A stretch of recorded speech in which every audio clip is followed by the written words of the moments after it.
Okay, this is a funny story. I left my first job 5 days into it. I had taken a job with the Federal Communications Commission. I was going to be working with on children's television, making a better world for children out of what they could see on television in the United States. And I got to the Federal Communications Commission and they said, guess what? All the legislation, all the rules are locked up in deadlock and there's no way that this deadlock is going to change. So you can work on satellite. I'm not a satellite person. So I had another offer from one of my friends. He had helped start Yahoo. He was number 3. I called up Tim and I said, Tim, I'm out of luck. I started this job and I'm here in Washington, D.C. I'm out of luck. He said, oh, come work for Yahoo. We have about 11 employees right now. Come work for us. I called up my mentor and I asked him what I should do. I said, if I work for Yahoo, my family is in Washington, D.C. I just had a new baby. I'd be leaving my husband. At that point, he was working for the United States Supreme Court. So that was a very Tony job. Right. And my baby, I would be separating my child from his father. My mentor said, oh, don't move. Every company says it's going to go IPO. Every company says it's going to, this company's probably dead in the water. So about 10 years ago, my mentor called me up and said, how much money did I cost you by giving you that advice? I said, oh, about $120 million. What's going on, people? My name is Sid and welcome back to another episode of Lucid. In this episode, we have a special guest from Duke, a management and leadership professor, Professor Allegra Jordan. She has consulted with various leaders and worked on various projects across the world. On this episode, we talk about her leadership philosophy, how was her time like at Harvard in the 90s, and what she thinks about spirituality and how leaders need to embrace spirituality.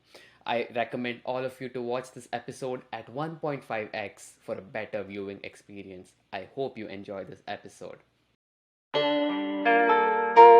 आज की ताज़ा खबर। बेंगलुरु में रहने वाले लू और America में रहने वाले सिड आपसे कुछ बात करना चाहते हैं। संगीतकार राजेश के साथ आपका स्वागत है लूसिड में।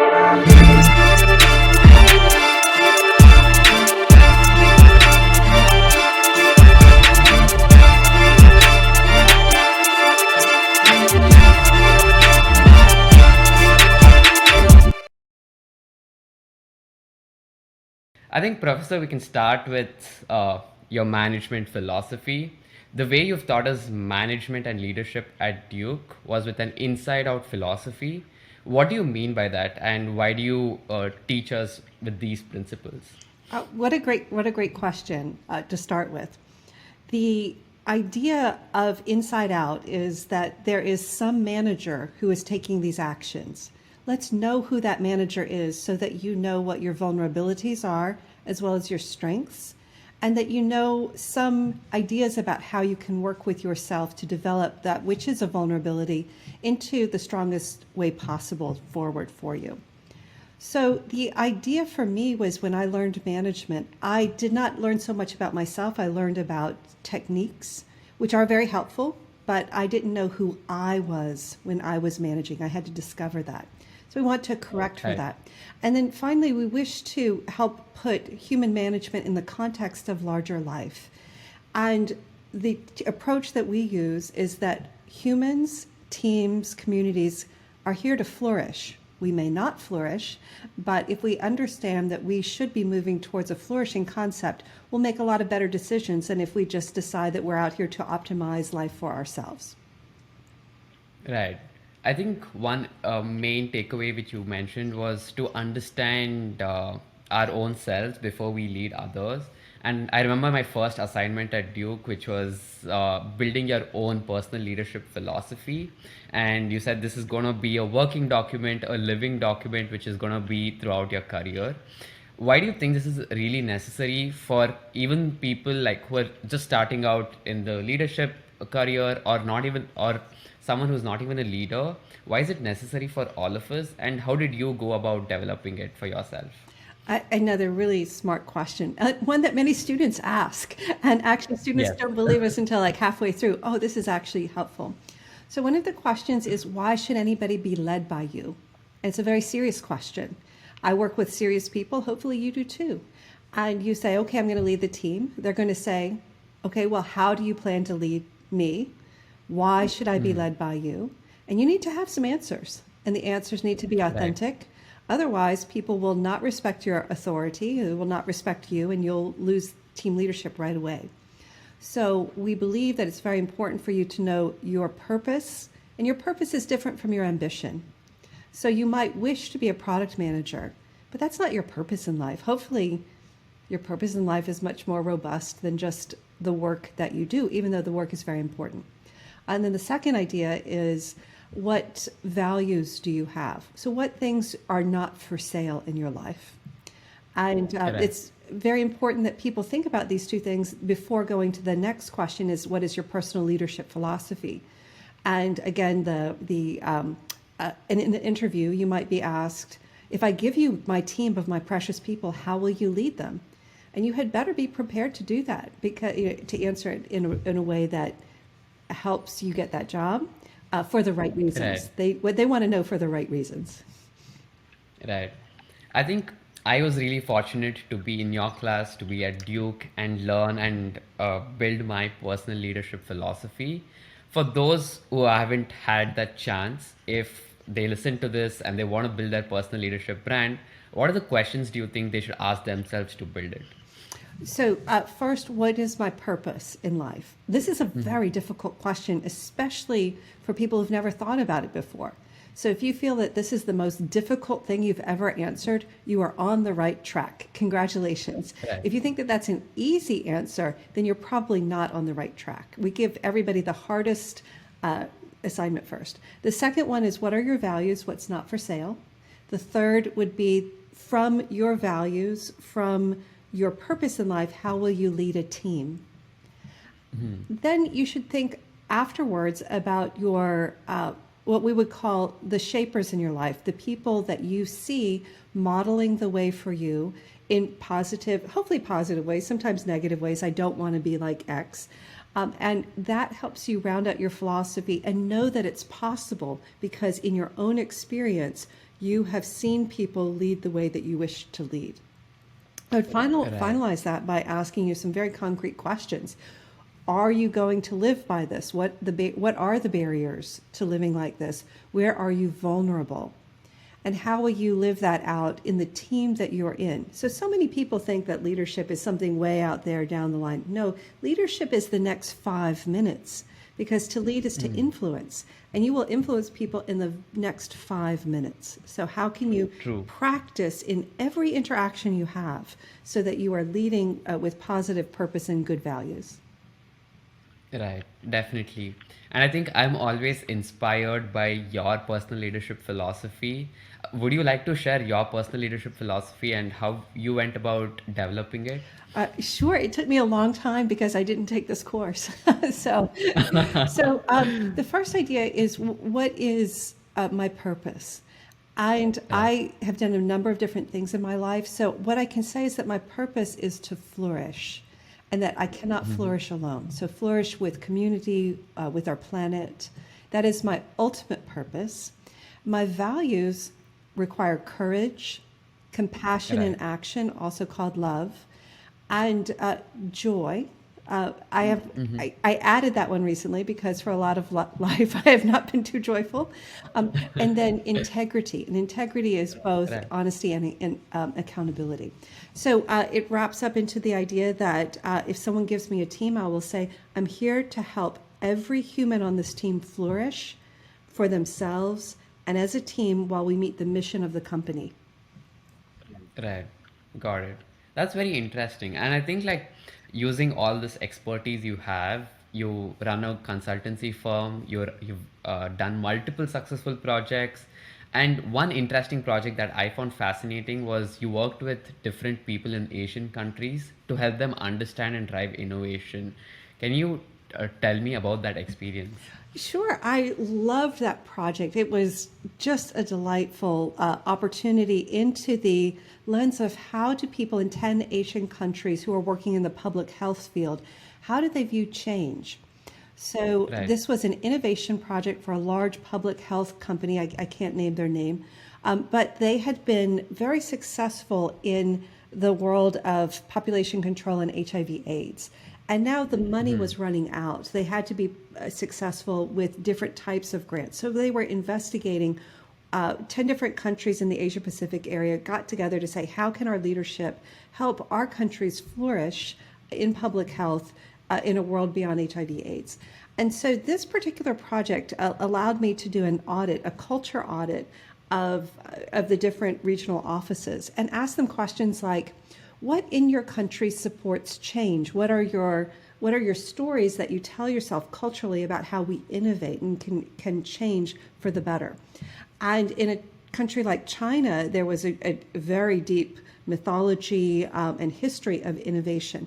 But in another country like Laos, that there was a sense we don't even have the word innovation in our vocabulary. We're a very top-down hierarchical culture. And so we had to help people see the beauty in themselves that they do have the ability to change. Even the weather changes. In Nepal, there are 6 different seasons. So people clearly change for the different seasons.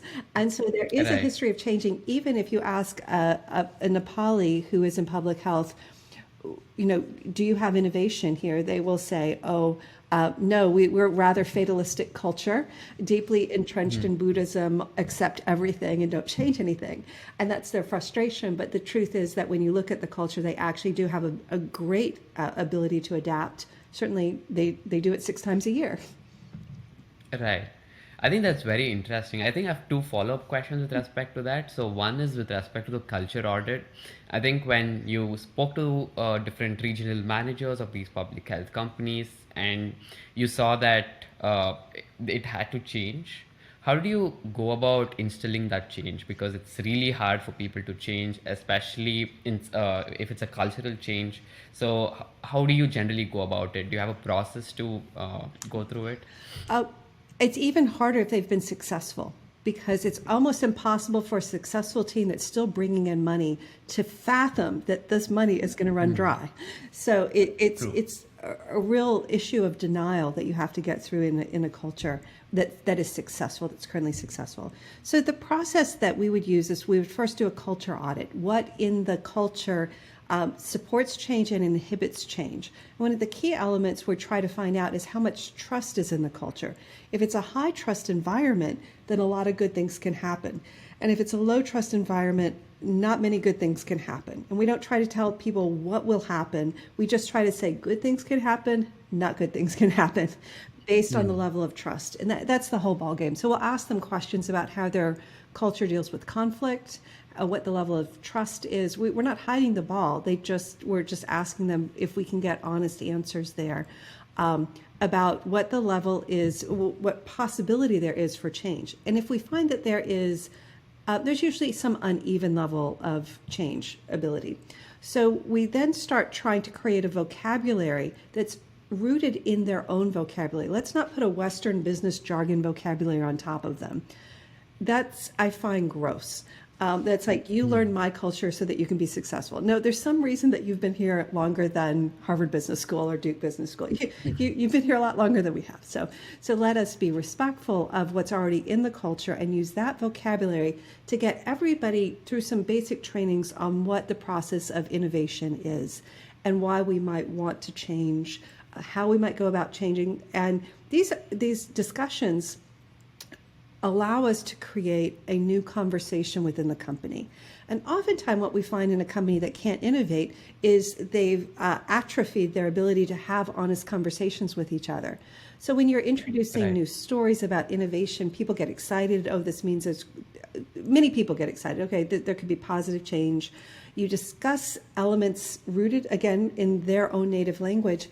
And suddenly they have the ability to talk not only at each other's levels, but between levels. And what you're going to need to have is a robust ability to have honest conversations. That's the key. Right. And so what we want to do then is leverage that into a strategy summit where we can then start saying, where do you get good ideas? Where do you get new ideas? Mm-hmm. How does the company react when a new idea comes in? Do people... In America, you just raise your eyebrows, and in some companies, that's enough to kill an idea. Okay, but what are their signals that idea is dead in the water? We don't know. So we discuss how do we take new ideas, how do we judge the ideas, And then one of the challenges for it just depends on the nature of the company. Some companies might be very good coming up with ideas, but they're horrible at implementing them. And others who are great at implementation are bad at coming up with new ideas. So you have to map out where is this team's strength and where is their weaknesses. Right. Very interesting. I think the important point I took it from there is the importance of vocabulary, and you stress this in our classes as well. Why do you think vocabulary is so important? Because in the end, it's the same thing. Like, for example, in this case, it's about innovation, but saying the same thing in a certain way hits the people. Like, why do you think that works? Words are kind of magic, aren't they? Yeah. And so there's some words that we might use that really touch people and give people faith that, oh, I've got this. And so there's one element about the inspirational nature of language. But there's a second one, which is that we have distinctions that we haven't made before. So people might say change. Well, that's like a 7-step process. What do you mean by change? By making these distinctions with real specificity, almost lawyer-like specificity, then we can Right. diagnose the problem correctly. So the worst thing that you can do to a company is come in and say, oh, you have a problem with innovation, let's generate some ideas. That's like a doctor coming in to say, oh, you have a problem with, a bruise on your toenail, let me give you a bunch of chemotherapy. Okay. Right. We have to, what is the problem? How do we respectfully address the issue? We're all dealing with very smart people. They're making decisions that they believe are wise. And by arming them with a vocabulary that gives them specific distinctions, then they can say, oh, you know what? I was sick, but by sick I meant just I stubbed my toe, not I need chemotherapy. And so this Right. helps us make the right solutions go forward. And Yeah, I think it was an important learning for me during my class too, where I understood like having the right set of vocabulary to explain how you're feeling and like what you want to convey is very, very important. Otherwise, the other person is not going to understand what you're feeling, and you're always not going to be on the same page, which is going to be an issue. communication is very difficult. The more Yeah. we can be precise about things that we, quote, thought we knew, the more we can try to become more effective at communication. For an example, one word that is used a lot is respect. We should respect each other. You should respect the professor. I should respect the students. And so I taught for a couple of semesters and then finally said, we're using this word respect a lot, but what does it mean to respect somebody? Because Right. who knows? So I read some classics books about Chinese and Greek philosophy, and it comes out down to respect is to be curious, open-minded, and willing to do the hard work it takes to either understand what's going on or to learn a discipline. And that's it. So suddenly I was telling my students, we're going to respect each other, and maybe we have different concepts because we're from different parts of the world on what respect is, but in this class, these 3 things have to be met. And if only 2 of them are met, you're still not respecting. We have to do all 3. Right. Right. Got it. Yeah, I think that's very interesting. And in your past experiences, was there any situation or experience you had where having that right vocabulary changed the whole direction of that situation? Oh, well, definitely. I'll give you an example in Thailand that we had. So we were working, I was working with a Thai, the Thai Public Health Group, and we had a language barrier. So Thai is a very complicated language. I was not going to be able to learn it very quickly, and many of them didn't speak English. So a Right. word innovation meant like nothing to them. And so what we wanted to say was, well, it means how do you change? But even that didn't go well with them. And then we added the Lao culture to it. So the team from Laos came to them. And so it was like playing that famous game of telephone where everything gets very garbled very fast. And so I would Right. say, how do we change? And then the Thai people would say, well, this is about change. And then the Lao people would say, but we don't change. Okay, that's kind of the conversation. We were dead in the water. We were not going to make any progress. until the Lao team, which was getting everything translated by the Thai team, said, wait, I think I get this. And it was the driver. They had asked, that the Lao team had asked the driver of their car to come into the room and to be with them on these trainings. And the driver said, I think I got it. Okay. In Lao culture, you always tell me where to go. But did you know that I actually know more about how to get to the place than you do? And if you had just asked me how to get there, we would have saved a lot of time and gas these past few years. And they said, is that what innovation is? I said, yes, it's better, faster, stronger, quicker way to do something, but it requires that we change. And so the driver was the person in the Lao culture who then explained it to the Thailand people, who then explained it to me. And suddenly the light bulb went off. And so this was just, how do we explain what innovation is in a way that gets people not in their heads? Because usually the barriers to change are not in your head, it's your fear. But if you see that you're already doing it, then we relax the fear, we get less defensive, and then we can make real progress. And with the Thai group and the Lao group, we actually made a tremendous amount of progress in our innovation journey together. Wow, that's like amazing. And I think that's what sets leadership apart, like very good leadership, because they know how to talk to each individual in their company and what helps them motivate the other employees and do more for the mission of the company. And talking about these leaders, what do you find most intriguing about your favorite leaders in the world? Oh, they blow my mind. So I took some time off from working in technology. I was not making much progress in technology. I would teach people innovation, but they couldn't do it. And so it was very frustrating, and a lot of value was being lost. And so I spent some time I had an opportunity to go either to the University of California, Berkeley, and run an innovation center there, or come to Duke and work with the Center for Reconciliation, which works in post-war environments, and the Center for people who are dying, to help them. Right. And I chose to do something different. So I went to I studied sitting with the dying and those who had been in war. And I learned so much from a few leaders, not a lot of them, but around the world, there are a few leaders who, in the face of unbearable realities and irreversible conditions, come up with something so inspiring and so new that it just blows my mind. It changes the culture immediately and shows everybody what poor excuses we've been living with, what fear we've been living with. Hey, if a housewife in northern Uganda can come up with a solution that actually works, what were the rest of us doing? So my favorite leaders will not only literally change the world, they will show us a better path in a way that makes us want to join them on that path.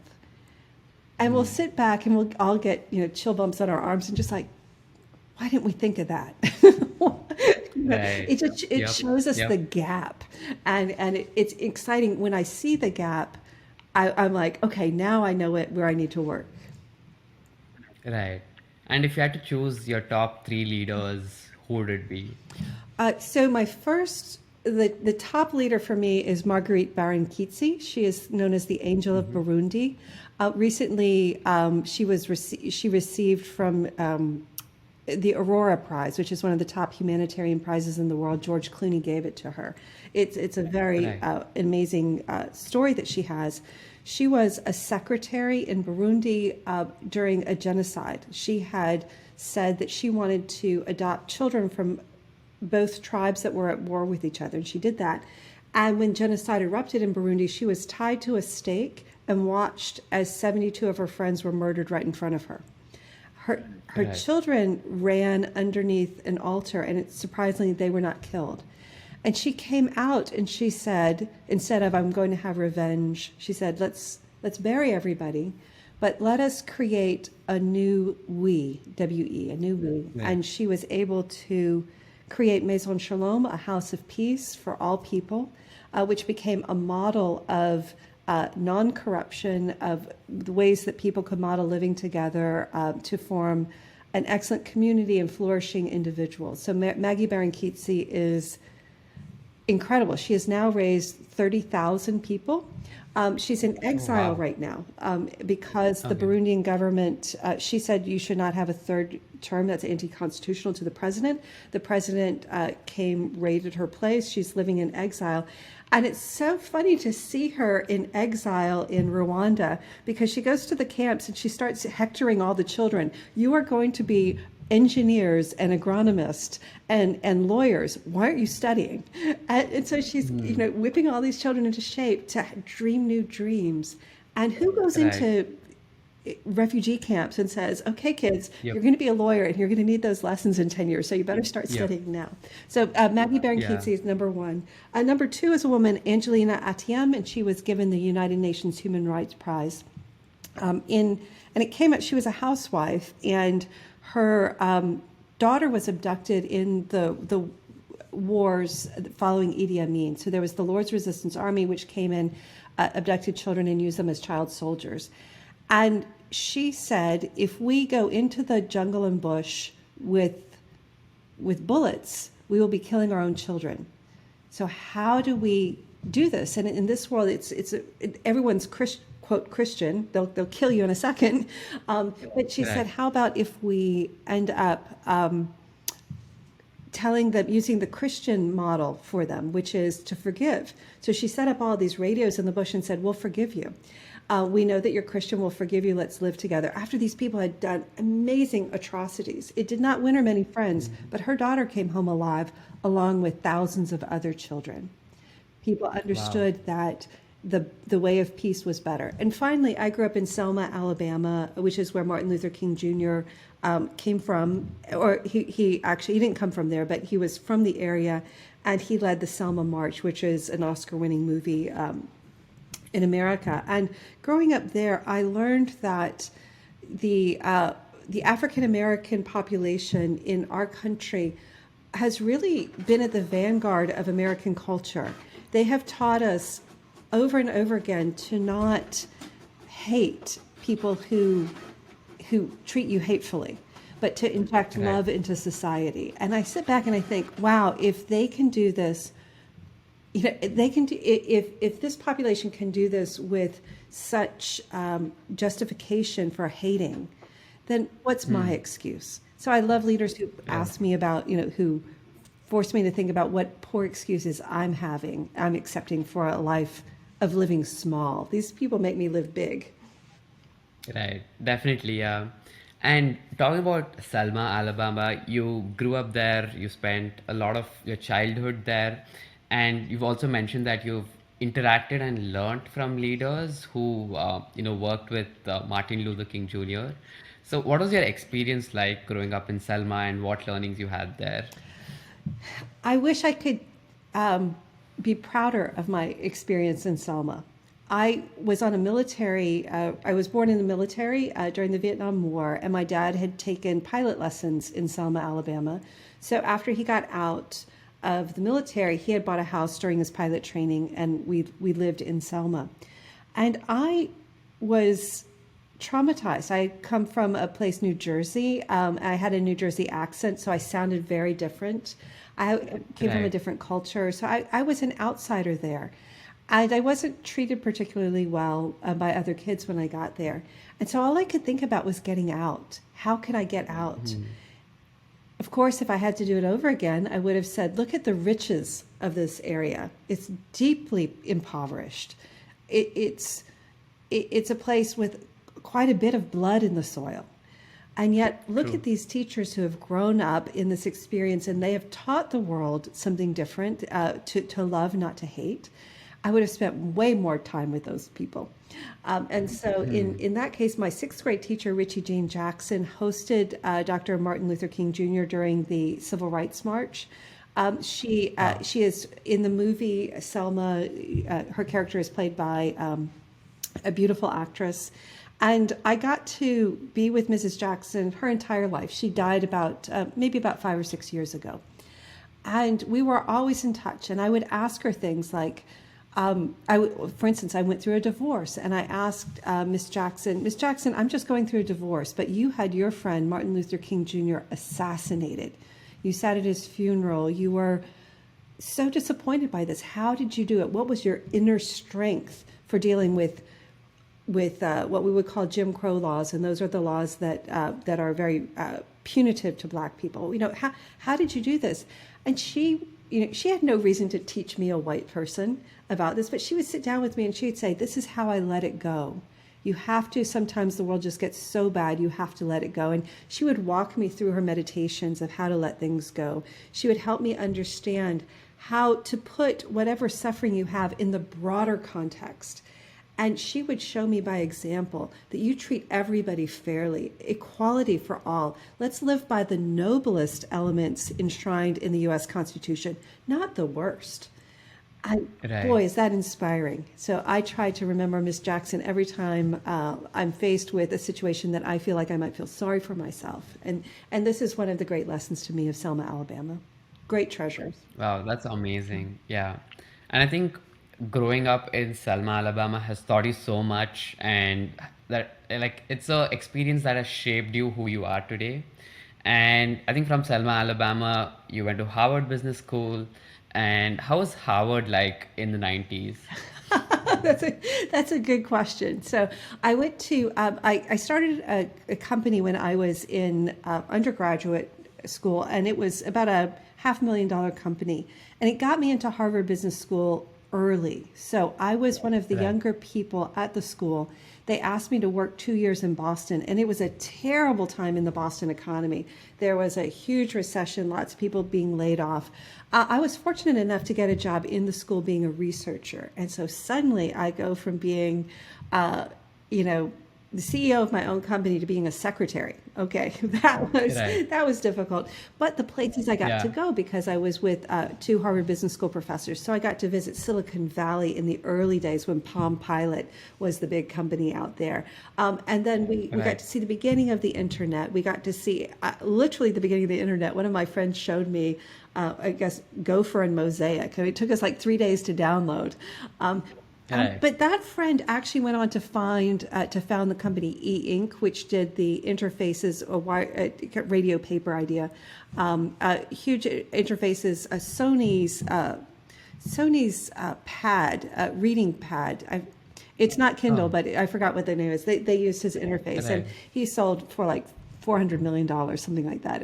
It's pretty interesting. So a lot of my friends made these big fortunes because we were coming up at the right time. That's just when the internet was getting going. However, Harvard Business School was a place, it was known as the West Point of capitalism. It taught that the purpose of business was to make money for shareholders, and you were ridiculed if that Right. was not the case, if you disagreed with that. And it was not a place that I fit in very well, not because of their problems, because I probably should have been going to a school for social work or a school for philosophy rather than a school for doing deals.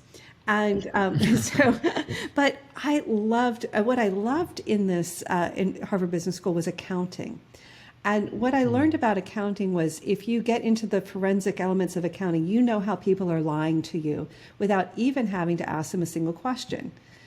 The questions that you will ask after you review their financial documents will be different. They'll be much more pointed, and you'll get to the truth a lot faster. You'll save yourself quite a lot of time.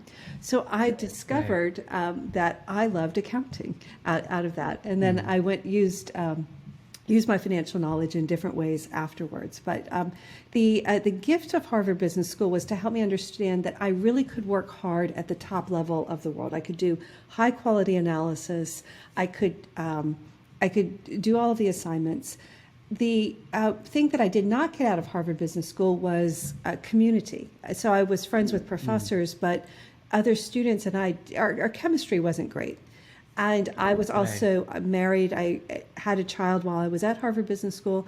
And so I was in a different phase of life than many of the people I was with.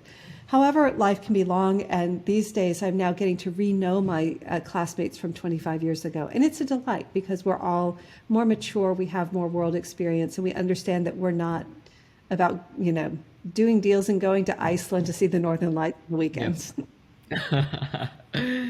Definitely, yeah. And I think one of the interesting things you shared with us was how Harvard Business School was very strict, and you were going through your pregnancy, and before you had to deliver your baby, you had to go through 20 hours of exams, which is a huge, difficult task, and I can't imagine how you went through it. I ate a lot of ice cream. I was the yeah at Harvard at that time. They said we do not want any cheating, so everybody has to take the exam at the same time. And when I said I'm about to give birth to a child, like like literally I'm going into Yeah, labor, they were like, we don't care. And so I yeah. did sat through 20 hours of exams. I went into labor immediately afterwards.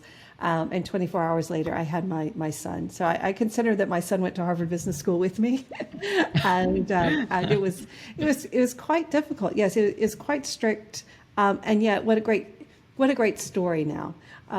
It Yep. reminded me that I could do difficult things, and so many of life's difficulties. On the other side of them, if we get through them, we have some of our richest lessons. So this is True. where I So had a true. rich lesson there and a good story. Yeah. And I think the other question I had with respect to this was most of your friends, it was the time where technology was in the rise, and a lot of people went into either investment banking or into the tech field. But you went in a totally different path, a path where you are more happier. How did you get to decide to choose this path, and what do you think about that decision? I appreciate this question, and I want to be respectful to people who choose the path that many take. It can be an excellent training ground for people to take the investment banking consulting route. They get a lot of exposure. What I notice is for most of them, it just kicks the can down the road to making decisions about who do I want to be and what kind of work do I want to do.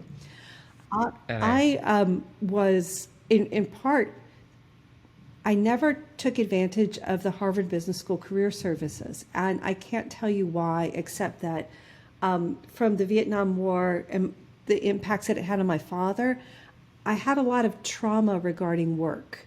So work was a place that I was going to always have a difficult time making decisions because I Right. was because of what I had seen work do to my father, and so I've it's been a lifelong journey to change my relationship with work. So I didn't take advantage of the career services, but I always wanted to do something that helped the public in some way. So it was very important to me that whatever task I was going to do, that I could say that it was for a wider purpose. And so my first set of jobs out of Harvard Business School were in media, digitizing media, going online with some major brands. And that always gave me a sense of pride that not only was I wasn't just working for myself, but I was working to make the world better. That I can say is part of military service, where your family is in service to the country, or to the service of the Civil Rights Army, which is we are always going to be trying to make a better place for people. And I love that. Right. I resonate with that a lot. And I can't do anything that's just for me. And it's not because I'm better than anybody else. It's just, because that's my perspective on life. Got it. That's very interesting. And say if you had to go back in time and do something different with your Harvard degree, what would you change in that experience? Okay, this is a funny story.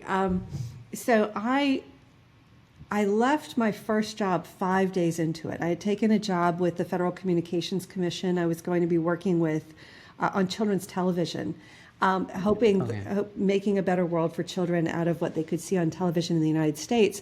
And I got to the Federal Communications Commission, and they said, "Guess what? The all the legislation, all the rules are locked up in deadlock, and there's no way that this deadlock is going to change.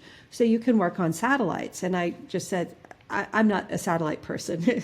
So I had another offer from one of my friends. He had helped start Yahoo. So he was number Okay. three at Yahoo. Tim was his name. And I called up Tim and I said, "Tim, I'm out of luck. I started this job and I'm here in Washington, D.C. I'm out of luck. He said, oh, come work for Yahoo. We have about 11 employees right now. Come work for us. And I said, Tim, I called up my mentor and I asked him what I should do. I said, if I work for Yahoo, my family is in Washington, D.C. I just had a new baby. I'd be leaving my husband, who's working, at that point, he was working for the United States Supreme Court. So that was a very Tony job. Right. And my baby, I would be separating my child from his father. And my mentor said, oh, don't move. Every company says it's going to go IPO. Every company says it's going to, this company's probably dead in the water. Okay. So about 10 years ago, my mentor called me up and said, how much money did I cost you by giving you that advice? I said, oh, about $120 million. But how I've rationalized that is that that's a good story to tell. And money is just not my values. I grew up without much money. You can get along without much money. You want to have money that covers your costs, that gives you some degree of comfort. But beyond that, it just seems like a burden. It's not everybody's viewpoint. Certainly there are a number of people who feel like the more money I have, the more I can give away. But it turns out that you can give away quite a lot of money when you're poor, when you have medium income. You don't have to wait Right. till you're rich. True, that is for sure, yeah. And I think one of the impactful incidents you had in your life, and you've been generous to share with us, was how during your time at Selma, you were in the debate team, and you had a very unfortunate incident about your debate partner being killed by your teacher. And the main reason I want to know more about that experience, and the main reason why I'm asking that is because that particular incident has shaped you and shaped your personal leadership brand as well. So, if can you share that with us? Sure. This is a trigger warning for your audience because it is a violent situation. As I mentioned, I wanted to get out of Selma, and the way that you could get out of Selma was through your education. And I also had an opportunity in Selma to be on the debate team there. The debate team was a national caliber debate team, so it was a real gem. Okay. I got a scholarship to an undergraduate college called Samford University in Birmingham, Alabama, and they had a fabulous debate team. They gave me a full scholarship. We had a new debate coach at that time, and he worked us very hard, but we were very successful. I was a national caliber debater, and I was paired with a person named Rex Copeland. We were best friends, and we were tearing it up. We were at the top level. I was given Debater of the Year award in the United States, and it's a very successful team. However, I was starting this business, and I could not continue it. Also, our debate coach was becoming much more difficult to work with, we'll say. And so I left the debate team because I said I can't run my business and do the debate team work. And they said, sorry, and we'll continue. And the person, there were a couple other steps, but essentially what happened was that some decisions were made where the team was not winning as much. And the debate coach seems to have gotten very mad and stabbed my former debate partner, Rex Copeland, 22 times. Afterwards, I heard that my best friend had been killed. It was just shocking to me. I was 20 years old. I went to our debate coach. He hugged me. We talked about who could have done this. And then a couple days later, there was a note found that he did it. He intended to kill himself. He did not. He ran away. And I was contacted by other members of the debate team. Hey, we know where he is. Can you help us? Can you help him? I said no. But I didn't ask where he was. I just said, I said no. Mr. Slagle was his name, the coach. He turned himself in a year later, and a trial began. And at 21, I was a witness for the prosecution against a teacher who had done really good things for me. I don't think we'll ever know why he did that. And one thing that I've learned is that there are crimes of impulse, and these impulsive actions which cannot be undone, but it doesn't necessarily mean that there was premeditation about it. That if Right. And I think about that, especially with our students at Duke, they're engineers, and one of the things that cannot be undone is suicide. And so we teach a Yeah. class, and we want to make it fun so that people will come every week. They're going to show up because have friends who's lost students to suicide who were engineers. I know that the intensity of the academic schedule can lead to murder, can lead to suicide, and we don't want that. So how can we make it as fun as possible? And that's one impact that you benefited from. There are Yes. other problems though that happen, which is making sense of all of this. How can you? I identify as Christian, and so one of the Christian tenets is forgive those who have harmed you. And so, how did I make sense of? I loved my friend. I needed to forgive somebody who never asked for forgiveness. He never gave me an apology. He never said, "Wow, I'm sorry for any of this." In fact, he just dug in and said I was justified. And I had to make peace with that. I also had to make peace with deep grief. My friend was not coming back, and if hopefully, well, all of us will experience it at some point. The idea that grief is just a room full of dark silence. It's Yeah. horrible. It is fear personified. You are not getting that other person back. And while it is also a process, you sit with that and it changes you. And so, in the face of that, I ended up doing a lot of work. What does it mean to die? What does it mean to forgive? What does it mean to let go? And I'll end this by saying one of my values to that point in my life had been loyalty. I was loyal. Military kids are loyal. You're loyal to country, you know. Yeah. And I realized that loyalty has to have bounds. That loyalty is not a suicide pact. It does not mean that you need to die in order. If somebody dies, that is life. People die, and me saying I can't let my friend die is like me pretending to be God. No, let God be God. Let me be me. People do die. You honor them, but you also live your life. I can't possibly stop my life. I tried to. And so this Right. became the basis of my first novel. It was a best-selling novel called The End of Innocence, which was about how to deal with grief. And that novel was centered around war memorials. In America, we preserve our dead, Right. who died at war in war memorials. And in Europe and in America, this can sometimes keep us frozen in time because we have to always remember the dead. And yes, we should honor their sacrifices, but we should not bury ourselves with them. And that was what I learned. And that was the story, The End of Innocence, about how to come to grips with the idea that, no, you're still alive and you have to live. That is so true, yeah. And I think because of this incident, one of your general focus areas in life is to heal from moral injuries. And like as you said, like it's very important for people to heal, but especially for leaders, why do you think it's important for leaders to focus on this, and especially if they want to become good leaders? Oh, wow. Yeah. Thank you very much for bringing this up. So we need to know why we take the actions we take. And so for a leader to be very self-aware is to understand that if something similar happens in their lives, to a wound that they have inside of their heart, they need to treat that as its own unique incidence and not the unique incidents plus what my mother did to me or what my father did to me. And Right. unless you're Yep. very self-aware, these emotional responses happen before your brain is even asked about it. So you have stimulus, you have response, even before your brain is asked about it.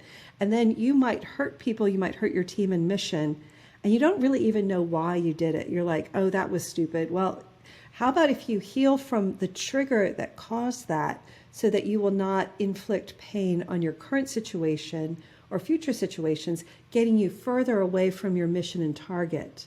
And that's one of the issues. So you mentioned moral injury. So a moral injury for your listeners is something that you did wrong. Like, for instance, maybe you cheated on a test or something like that. Okay, so you did something was wrong. You failed to take action. So maybe you knew that somebody was going to murder somebody, and you, instead of stopping that to the best of your ability, you went to sleep that night. So that would be Yeah. failure to take action. And the third is betrayal. And during the public health crisis of COVID, many nurses and doctors felt that they were betraying their oath when they could not help their patients. Okay, these are Right. patients who you know needed company around them, but you're telling them you can't have company because you might be contagious. and that betrayed their sense of how they take care of people. Even though they were following orders, they were doing what they were told. So that's a moral injury. And so what we want to do as leaders is address the issue in front of us and not something behind us.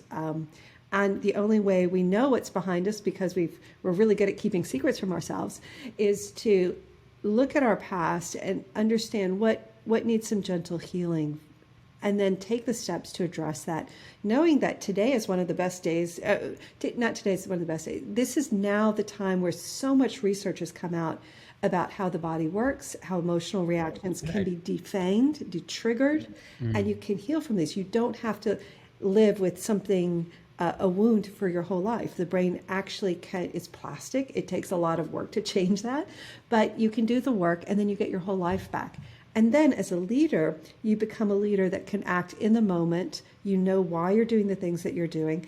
And we can tend to do things with a lighter heart because we're not so vulnerable to being triggered. So for instance, we might need to fire somebody. I had a lot of trouble disciplining people early on in my life because my father had been inappropriately fired, I feel, from the military. And so when I was looking at a firing situation, I wasn't looking at the use of justice or the use of fairness or the company mission. I was looking at it through the lens of, but wait, this person might have children and I could affect the children, and I wasn't right by the mission.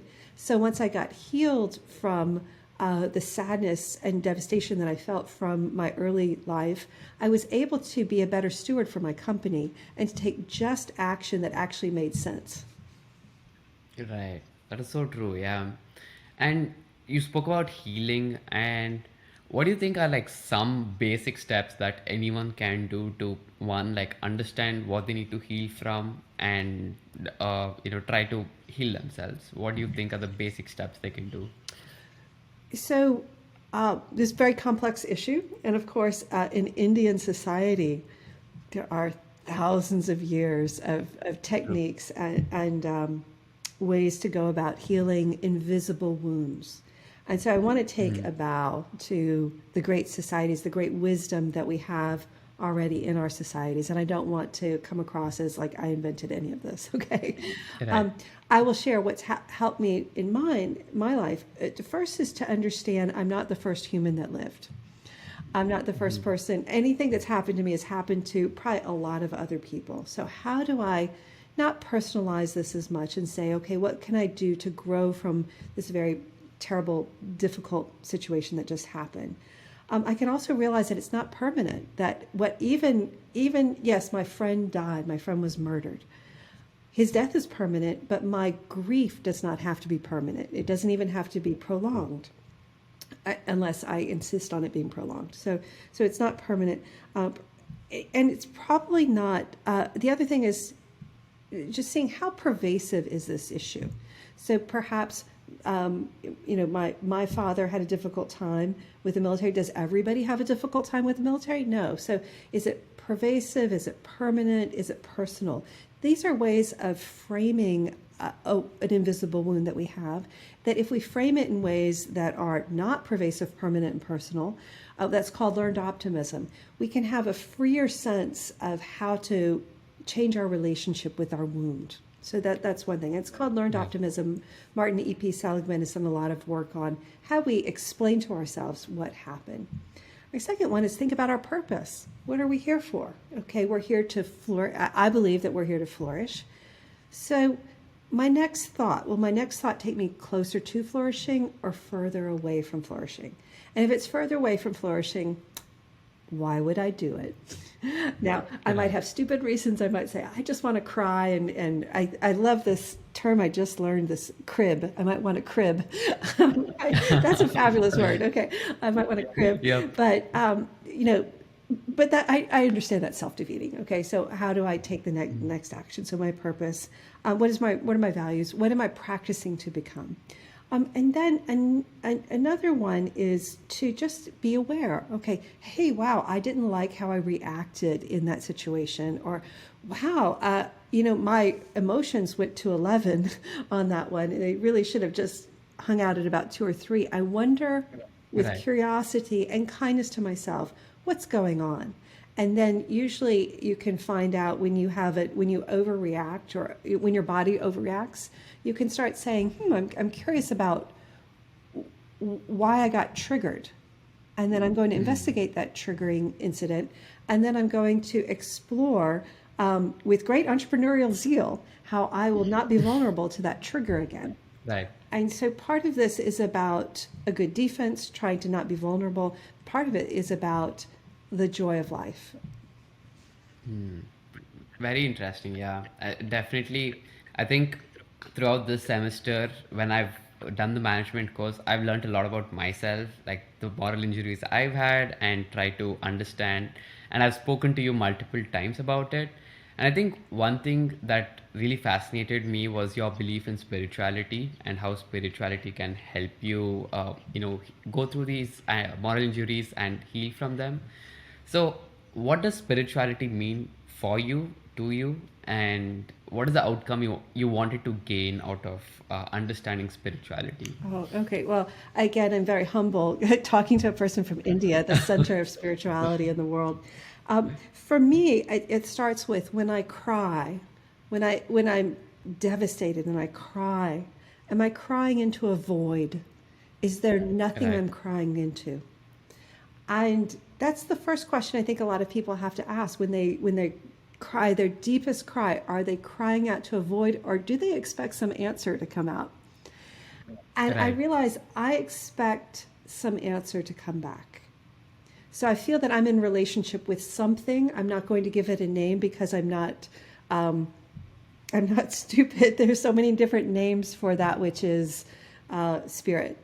Um, and Right. so I then have to answer the question: is this a mean spirit? Is this an uncaring spirit, or is this a spirit that there is some evidence of love? And I've answered that for Right. myself, that this is a spirit that ultimately the spirit is a spirit of deep love. And then I believe, if you believe that you're not crying out to there's something out there and it may be good, then I'm curious about what my relationship can be with it. And so I try to be curious and understand why suddenly I feel like singing sometimes. I mean, it's so irrational. I'm Right. just walking down and or I see something so beautiful and I start to cry. Like, what's going True. on? I didn't create those beautiful mountains. I didn't suddenly give myself a sense of spirit, of singing, of breathing in so that I can rejoice. What's going on there? Right. And so I view that these elements of lifting inspiration, that means a breath, of way I'm going to change my breath to be in relationship with a greater good, as deeply rewarding, like delicious elements of life that I would never want to be without. So Right. that is my sense of spirit, and I try to be as open as possible because I do not know. Now, there's one other element that I will share. There's a book by Elizabeth Kubler-Ross, who in the Western traditions studied death. She gave us the different phases of grief that happen to a person Right. after death. And she wrote a book called, I think, On Life After Death. And she was studying at the University of Chicago, studied 20,000 people worldwide. And these were 20,000 people worldwide who had died and then come back to life. So their bodies were clinically dead, and then for whatever reason, their bodies restart. And she interviewed them with a team and said, what's your perspective? And she said that these people told her over and over, basically the same thing, which was none of them regretted dying. And that was shocking to me. Like, Right. what? You did? Like, they do it again? What? Really? Um, and then the second one was that they sensed a sense of judgment, that there was judgment, but it was self-judgment. Like, hey, I could have done these things better. And then a sense of love. Right. And I like that. And she said, look, you don't have to believe me. You don't have to believe my study. And then she says ominously, you'll experience it. That's true. And so it's like, okay, yeah. But anyway, that was to me interesting and helpful. Right. And so I end up believing that personally, every person I see, I need to offer what I call core conditions to. In Christianity, they would call that the Imago Dei. Every person has the imprimatur of God on them, the stamp of God on them. And Right. that's kind of heavy to me. It's like, how about if I just see the bright human spirit in each person and respect it, and Right. have that, then my decisions are made for me. My life's a little bit easier. Every person I see, I'm going to respect, offer them the core conditions. I'm going to try to flourish with my next step, and then I have a lot of time to do other stuff with my life. Right, definitely. I think, yeah, that reduces the cognitive thinking about that particular situation, definitely. And the interesting thing about you, Professor Allegra, when I spoke to you was you spoke about having a dream team where you have a set of people, a set of mentors who you reach out to for any specific situation or advice. Can you tell us how you built this dream team of yours and how they've helped you grow throughout your life? Sure. Well, I'll say that I started without a dream team when I needed one. Okay. I Yes. didn't, I was a person who thought I've got it together until I went through a divorce, and I could not fathom that I was getting a divorce. It was just mind boggling to me. And so I realized I had a lot of work to do, because if I was that blind, then I needed to have some help getting better vision about who I was, what I was in, and what I needed to do. And so the first person was a good friend, and I eventually married him, Ted Ryan. He's both a Yes. philosopher, a life coach, and a spiritual director in some ways. He's trained at seminary. And then I would have a spiritual director, so I could ask these deep theological questions too. But it didn't mean that I would necessarily answer them, or that they would be spiritually training me to be a Jesuit or something like that. I'm female, I could not Right. be a Jesuit even if I tried. But that I would get some of the tremendous wisdom from the wisdom traditions about that. So, spiritual director. I have a therapist, and that therapist is terrific because I could take her, usually my problems, and say, I need some help thinking about this issue. This issue is emotional to me, and I would like it not to be emotional in the future. Or I had a nightmare and I don't want to continue to have nightmares. What might be going on such that I'm getting these nightmares? Then I had a host Right. of coaches, life coaches, everything from people who would teach me different tools to use, such as EMDR, which is a form of hypnosis, trance, these different tools. Those are techniques, as well as ask me coaching questions that would help me build my Correct. business. So that's another one. And then, of course, we have people who help us run our lives. So someone who helps me take care of my gardening twice a year, just the normal house, and like a financial Right. advisor.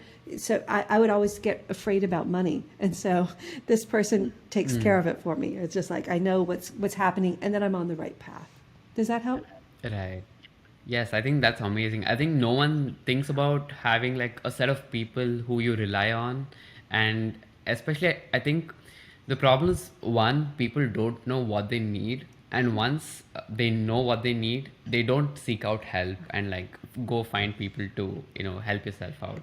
But thank you so much for this amazing conversation and being so vulnerable. And the last question I want to end this podcast with you is, you've been teaching a lot of engineers, a lot of technologists to become future leaders. How do you think the next generation leaders must build a sense of spirituality and ethics to be great leaders? I have a lot of delight and excitement about this next generation of leaders. Here's why. Purpose-driven leaders who are ready to tackle the big issues of the day. No, we don't have to live with poverty. No, we don't have to live with bad climate. We don't have to live with war. We are not an impoverished generation. We're not going to do that. So I Right. love that. So the next generation needs to be purpose-driven. They need to be authentic, which means if you need help, get the help. Don't deny that you need Right. that. It's like, you don't want to be effective? What? Like, be effective, okay? So I think the next generation, if they're purpose driven, if they seek help when they need it, that means they have a growth mindset, that they will be in a Okay. better position to cut out the horrible posing, the that in America we call it the American perfectionism look that kills Right. us. It kills us because it stops us from getting help. It stops us from changing. Let's admit that we're broken, and in that we can start solving some problems. And so True. I think that this Definitely. new generation that had to live with the pandemic, they said, look, guys, we have a purpose. We understand that business now, it didn't used to be ridiculed if you said anything but making money is okay. We're going to run businesses for the benefit of community, for humans, and we can flourish together. Not everybody's going to be like that, but enough are to create a critical mass. I am so excited about this next generation. That's why I spend my time grading your papers, encouraging everybody because I'm excited. This is a really great time to be a leader in the world. Definitely, yeah. And I think with that excitement, we can end this podcast. Thank you so much, Professor Allegra. I love this conversation, and I'm pretty sure people who are going to listen to it are going to get lots of value from it. Thank you so much. Thank you. It's an honor to be here.